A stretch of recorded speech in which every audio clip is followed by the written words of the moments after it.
Hello friends, welcome to our channel. 11th standard students கான ரொம்ப important video. 11th standard physics second midterm question paper நம்ம இந்த வீடியோல பார்க்கலாம். இது 35 mark question paper. இந்த part 1 இது 1 mark question part. இல்ல டோட்டலா 5 1 mark question கேட்பாங்க.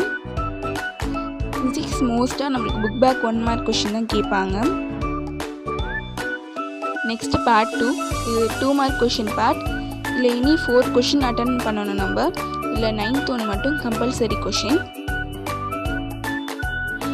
ஃபிசிக்ஸை பொறுத்த வரைக்கும் நம்மளுக்கு கம்பல்சரி கொஷின் மோஸ்ட்டாக ப்ராப்ளம் ரிலேட்டடாக தான் கேட்பாங்க. ஸோ ப்ராப்ளமும் நல்லா தரோவாக ப்ரிப்பேர் பண்ணாவே கம்பல்சரி கொஷின்ஸை அட்டன் பண்ணிடலாம். நெக்ஸ்ட்டு பார்ட் 3 இது 3 மார்க் கொஷின் பார்ட். இல்லையே நம்ம இனி 4 கொஷின் அட்டன் பண்ணணும். 15 to 1 மட்டும் கம்பல்சரி கொஷின். கம்பல்சரி கொஷின் நம்மளுக்கு ரீசனிங் டைப்பாகவும் கேட்பாங்க. ஸோ ரீசனிங் டைப் கொஷினும் நல்லா ப்ரிப்பேர் பண்ணிக்கணும். பார்ட் 4 இது 5 மார்க் கொஷின் பார்ட். இல்லை டோட்டலாக 2 5 மார்க் கொஷின் கேட்பாங்க எய்தர் ஆர் சாய்ஸில். உங்களுக்கு இந்த வீடியோ யூஸ்ஃபுல்லாக இருக்கும். மறக்காமல் நம்ம சேனலை லைக் பண்ணுங்கள், ஷேர் பண்ணுங்கள். தேங்க்யூ ஃபார் வாட்சிங்.